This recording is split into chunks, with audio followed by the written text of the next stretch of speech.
Hi there. It's a little late in coming, but I thought I'd do another update. And like I said, I was going to try to do something a little different than just me sitting here blubbering on about Star Wars or my book or something else.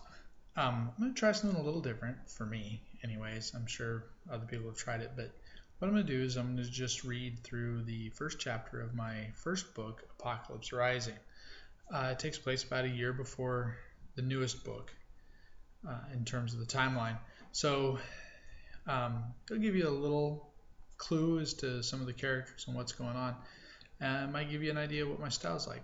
Granted, this book's a few years old, so my style has changed, it's evolved, and from what I've been told, it's definitely better now than it was with this first book. But we'll give you just a little taste here and see how it goes. And please forgive me, I have not trained for writing or reading out loud and such. Maybe I'll have my buddy George, who's taken up doing audiobooks, reading them, for recording purposes. Have him do it. Maybe he'd cut me a deal just to make it fun. All right. Anyways, take care. And here it is. Apocalypse Rising, Chapter 1. Stupid bastard, is all Lily says as she kicks David's unconscious form into the gutter. Her lips curl into a sneer of contempt as she spits on him and turns away. Personally, I think it is a little overdramatic, but to be fair, David is in fact a stupid bastard. He didn't see anything, I say, so he shouldn't be in any trouble. Why does he have to be so loud, she says as she kicks him again. Lily and I have been hiding in the bathroom of an abandoned warehouse so that she could shoot up, but we heard someone yell. We went out for a look and saw Albert stabbing a woman with a very large knife. Let's get out of here before one of Albert's goons finds us, I say. He's going to be pissed and think he saw us. Albert was all expensive suit, slicked back hair, and friendly smile on the outside, but he was a sadist of the highest order on the inside. Sounds good to me, she says. I don't want David to get hurt. He's had it hard lately. Lily and I walk down the street, trying to look casual, but our hurried pace is a dead giveaway. Lily mutters under her breath, Man, why did he have to go there? I mean, Jesus, of all the places to get a fix. No shit, I say as I hunch my shoulders, trying to look shorter than my normal 6 feet. I tuck my hair under my hat and pull the brim down low to hide my eyes. Lily reaches into her coat pocket and pulls out a cigarette. She tries to look cool, lighting it with her father's old Zippo, but I can see the tremble in her hands. Do you think we should have left him? She takes a drag off her cigarette and exhales through her nose. Her long black hair and too pale complexion makes her look like a ghost amidst the clouds of cigarette smoke. I reach for her cigarette and take a drag before handing it back. Yeah, if we had hung around, Albert would have gotten there, and I don't think he will take it out on the unconscious guy. I pick up my pace. It's subconscious at first, but the more I think about it, the more I want to. Put as much space as possible between David's passed out form and myself. Have you ever been on Albert's bad side before? Lily shakes her head and keeps her eyes staring straight ahead. I still have the scars from being there. Well then, what do we do now? Lily asks. Her voice is flat, but the way her eyes search out every shadow tells me that she is scared. She was dragged into this life more than a year ago and learned well the dangers of exposing your fear, but this is the first time she's been in a spot she could not talk or screw her way out of. We run. We keep running until we feel safe and then run a little more. She is lucky to have been with me tonight. I have an escape plan already. Sounds a little cliche to me. Yeah, I suppose it does. The sad thing is that I'm being honest. The bulk of my plan includes running. Some of the running will be done in a car, but it's still running. I figure we have about a half an hour to be away from everything we know before Albert's people can close in on us. We might have a little more time, but I would rather assume that he will send his thugs instead of doing it himself. Albert likes to do things in person, but he is no fool. I do not normally carry cash on me because it's far too easy to lose, and tonight is no exception. I would give just about anything for a little cash at this moment. We are too far from my apartment to walk and still get away. This late at night, we're not going to get a taxi in this part of town. That really only leaves two options. Take a bus and cut it close, or forget about hitting my place and leave with nothing. It was not a question, but I hate the bus. Come on, Lily, I say as I drag her down the street for another block. I look up and down the road, making sure we are not being followed, then cross the street. We take shelter in a run-down bus stop, hiding beneath the rusty, hole-riddled roof that was there long before Lily was born. Hell, the thing was probably older than her parents, but the mottled shadow within feels safe.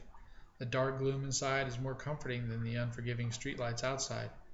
I keep an eye towards the street, watching for the bus that is due in 5 minutes. Lily shivers against me despite the warm breeze of the night. Time slows as we huddle in the dark. Lily talks tough and acts the part, but she is new enough to the streets to still feel fear. I surrendered my fear long ago. I've been down low so long that anything more than survival in the shadow of a dream glimpsed through tinted windows. Hope is forgotten as soon as reality crashes back around me.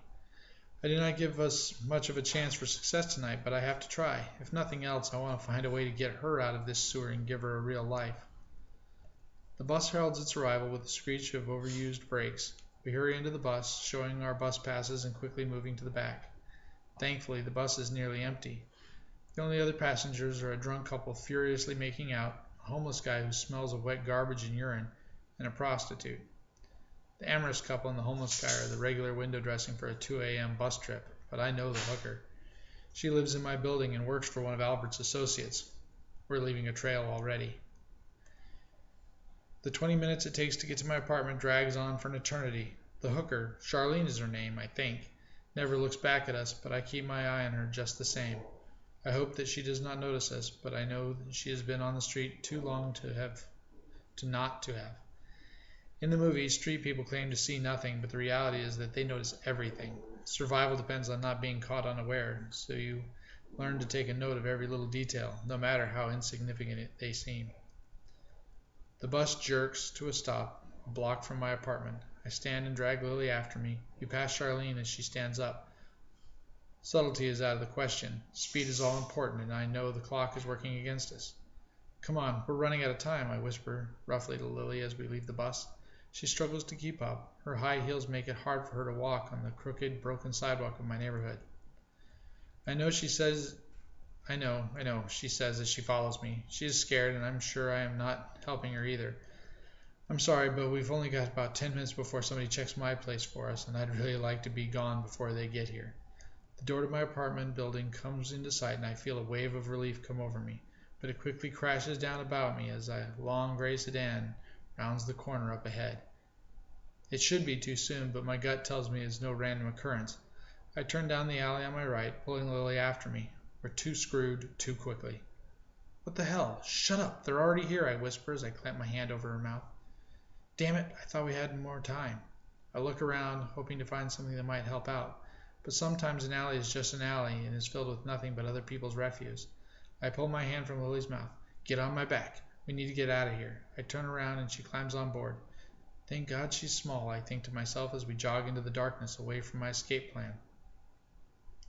I turn the corner into another alley and hear 2 gunshots behind us. They're muffled, probably from within my apartment.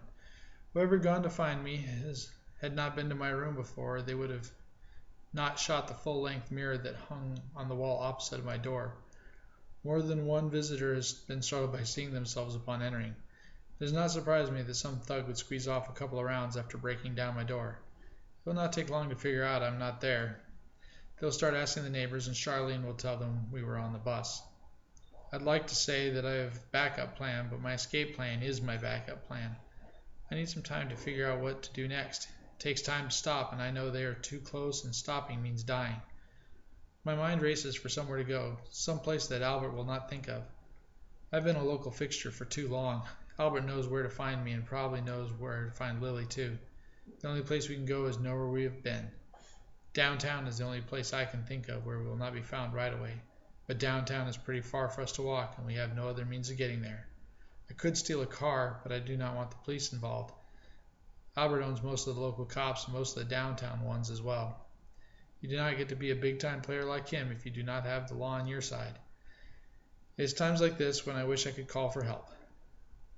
Lily's muffled crying against my shoulder makes up my mind for me. If I'm going to save us, I have to go back to my old life.